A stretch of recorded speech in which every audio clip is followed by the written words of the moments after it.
Selamat pagi semuanya. Hari ini kita akan belajar tema 4, subtema 2, pembelajaran 1 dan 2. Sudah disiapkan buku dan alat tulisnya? Kalau sudah, mari kita berdoa sebelum mulai pelajaran. Baiklah, kalau sudah, mari kita mulai pembelajaran hari ini. Apa cita-cita kalian?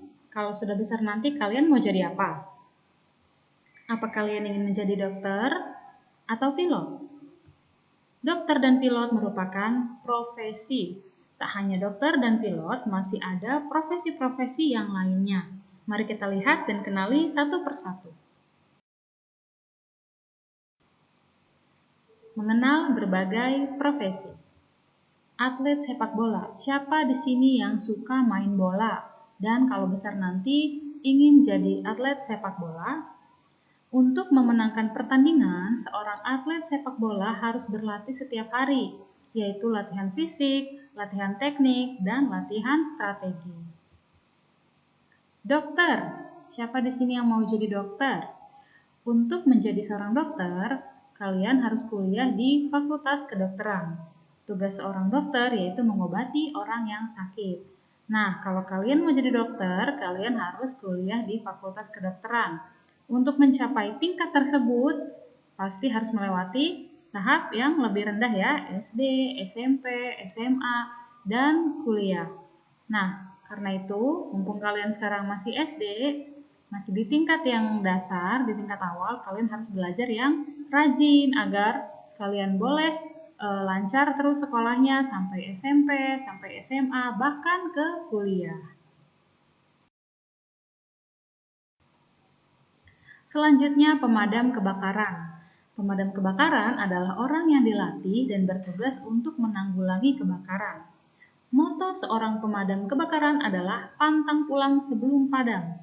Jadi kalau api belum habis atau belum mati, mereka tidak akan pulang. Tugas pokok seorang pemadam kebakaran adalah mencegah kebakaran, memadamkan kebakaran, menyelamatkan jiwa seseorang dari kebakaran dan bencana lainnya. Jadi, tidak hanya memadamkan kebakaran, pemadam kebakaran juga bertanggung jawab mencegah terjadinya kebakaran. Jadi, kalau ada asap-asap atau api kecil, pemadam kebakaran segera datang untuk menyelamatkan. Pilot. Pilot adalah orang yang mengemudikan pesawat terbang. Untuk menjadi pilot, seseorang harus lulus sekolah penerbangan. Jadi ada sekolah khususnya ya. Pilot dibantu oleh seorang kopilot dalam menerbangkan pesawat.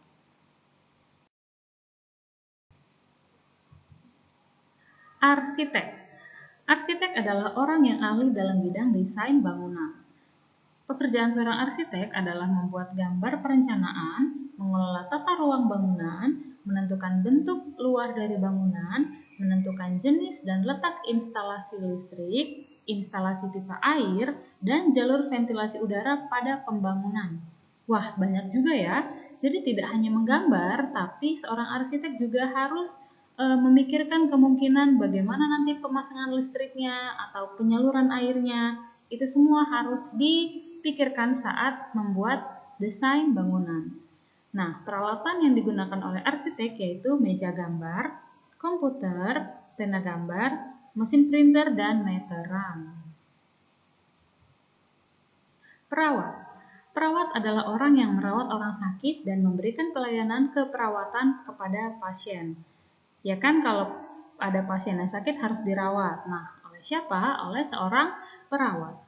Untuk menjadi seorang perawat, seseorang harus memiliki keahlian dan keterampilan khusus yang diperoleh dari pendidikan formal di bidang keperawatan.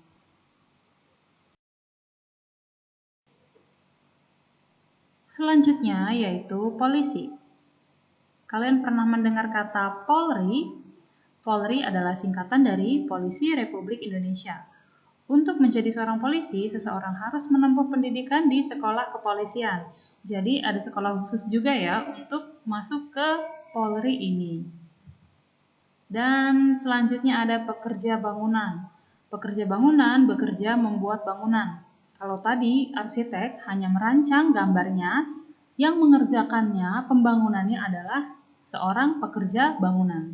Para pekerja bangunan dipimpin oleh seorang mandor. Bagaimana? Kalian sudah menentukan kalau nanti besar mau jadi apa? Setiap orang selalu berusaha untuk memenuhi kebutuhan hidupnya. Barang-barang yang dibutuhkan merupakan hasil dari suatu pekerjaan. Contoh pekerjaan yang menghasilkan barang adalah peternak, petani, dan nelayan. Kalau peternak, apa yang dihasilkan? Ya, bisa telur kalau unggas hewan ternaknya, bisa susu kalau sapi, dan yang pasti adalah dagingnya. Kalau petani, apa yang dihasilkan? Nasi ya, dari beras. Dan nelayan adalah ikan yang dihasilkan dari pekerjaan seorang nelayan. Selanjutnya, pekerjaan yang menghasilkan jasa, yaitu dokter, ya, yang sudah kita jelaskan tadi tentang profesi. Dokter ini menghasilkan jasa apa? Yaitu berupa perawatan kepada pasien. Guru berjasa untuk memberikan pembelajaran bagi siswa-siswa. Polisi, apa jasa yang diberikan? Yaitu keamanan, ketentraman, dan kedamaian. Kalau ada yang bertengkar, bentrok, atau kasus-kasus selalu ditangani oleh polisi. Jadi polisi bertanggung jawab memberikan jasa pelayanan berupa ketenangan, ketentraman, dan kedamaian di wilayah kita. Selanjutnya montir. Jasa yang diberikan kalau montir ini sudah jelas ya, yaitu memperbaiki kendaraan bermotor. Kegiatan menghasilkan suatu barang dan jasa disebut kegiatan produksi. Nah, orang yang melakukan kegiatan tersebut disebut produsen. Kalian harus bisa ya membedakannya ya.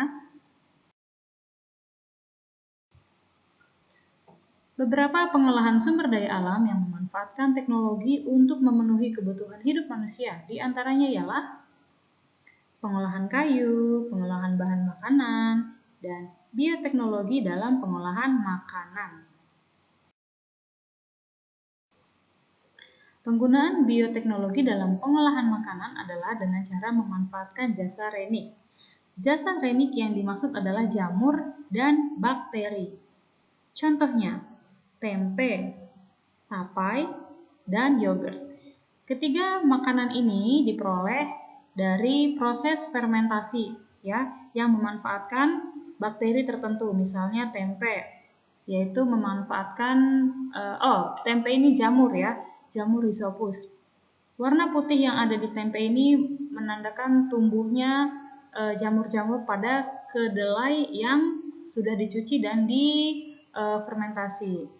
Begitu juga dengan tapai dan yogurt. Pengolahan makanan dapat menggunakan pengawetan makanan. Pengawetan makanan dapat dilakukan dengan cara pengasinan, pengalengan, pembotolan, penggunaan bahan pengawet, dan sterilisasi. Kalian bisa lihat ya contohnya di situ. Sekarang mari kita tentukan perbedaan dari nelayan tradisional dengan nelayan modern. Kalau nelayan tradisional masih menggunakan perahu layar saat menangkap ikan, sedangkan nelayan modern menggunakan perahu yang bermotor. Maksudnya dalam perahu itu sudah ada mesinnya, jadi tidak perlu bersusah payah atau mengandalkan angin untuk menggerakkan perahunya. Nelayan tradisional memiliki hasil ikan yang tidak terlalu banyak, sedangkan nelayan modern hasil ikannya banyak. Dan nelayan tradisional, alat menangkap ikannya masih sederhana, sedangkan nelayan modern, namanya saja sudah modern ya, jadi alat menangkap ikannya sudah modern. Pemanfaatan sumber daya alam yang berlebihan diantaranya penebangan hutan secara liar, perburuan hewan liar, dan penggunaan bahan bakar secara berlebihan. Ini semua tidak boleh dilakukan karena akan merusak lingkungan sekitar kita. Ya, jadi inilah contoh-contoh yang tidak baik, yang tidak boleh dilakukan. Sekarang kita akan bahas cara agar lingkungan dan persediaan sumber daya alam tetap lestari. Yang pertama, pengambilan sumber daya alam harus sesuai dengan ketentuan, tidak boleh berlebih. Yang kedua, mengembalikan keadaan lingkungan seperti keadaan sebelumnya. Misalnya, contohnya reboisasi. Jadi saat kita sudah menggunakan lahan, kita harus melakukan penanaman kembali atau yang disebut reboisasi. Dan menghemat penggunaan sumber daya alam. Penghematan energi atau konservasi energi adalah tindakan mengurangi jumlah penggunaan energi. Beberapa cara menghemat energi yang mudah kita lakukan yaitu, ini sudah sering kita bahas ya, mematikan lampu saat tidak diperlukan, menggunakan air secukupnya, mematikan peralatan listrik bila tidak digunakan, dan mengurangi penggunaan kendaraan bermotor. Jadi lebih baik jalan atau naik sepeda atau menggunakan kendaraan umum. Masih ingatkah kalian dengan kelima bunyi Pancasila? Ya, kalian semua harus hafal ya, harus ingat ya, karena kalian sudah kelas 4, jadi sudah harus bisa menghafal 5 sila Pancasila. Ada apa saja? Ketuhanan yang Maha Esa, kemanusiaan yang adil dan beradab, persatuan Indonesia, kerakyatan yang dipimpin oleh hikmat kebijaksanaan dalam permusyawaratan perwakilan, keadilan sosial bagi seluruh rakyat Indonesia. Sekarang kita akan membahas tentang sila kedua. Kalau kemarin kita sudah belajar sila pertama, kita akan lanjut ke sila kedua. Sila kedua berbunyi, kemanusiaan yang adil dan beradab. Sila kedua dilambangkan atau disimbolkan dengan rantai.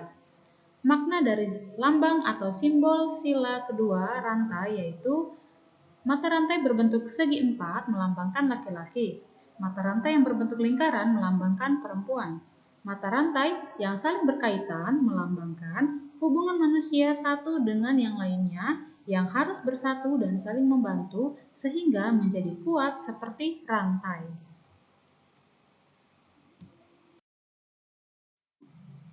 Makna dari sila kemanusiaan yang adil dan beradab yaitu mengembangkan sikap tenggang rasa, saling mencintai sesama manusia, menjunjung tinggi nilai kemanusiaan, gemar melakukan kegiatan kemanusiaan, tidak semena-mena terhadap orang lain, berani membela kebenaran dan keadilan, mampu melakukan yang baik demi kebenaran, menjaga kepercayaan orang, dan ramah dalam bermasyarakat.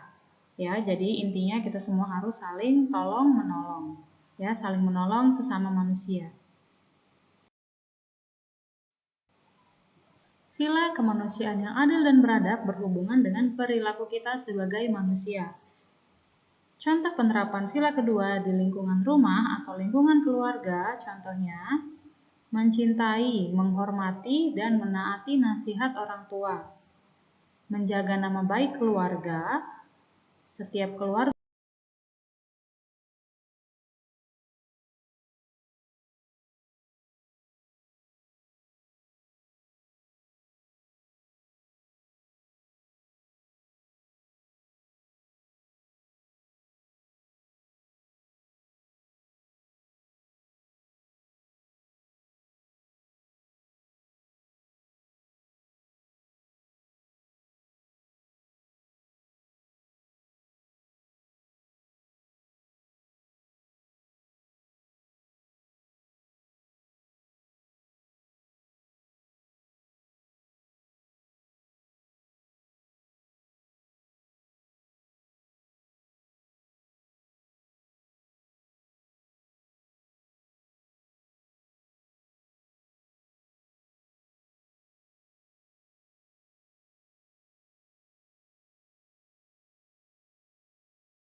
dalam menggambar pemandangan alam. Menggambar langsung suatu benda dapat dilakukan dengan menggunakan garis-garis pertolongan. Untuk menggambar sebuah benda, yaitu contohnya tabung, dibutuhkan garis pertolongan berupa garis lurus dan garis elips. Garis elips itu bagian atas dan bawahnya ya, sedangkan garis lurus untuk pinggirannya, kiri dan kanannya. Berikut ini langkah-langkah dalam menggambar benda yang berbentuk tabung. Pertama kita harus melakukan pengamatan, lalu kita buat sketsanya. Nah setelah itu kita tentukan penyinaran apakah gelap ataukah terang. Selanjutnya kita menentukan teknik,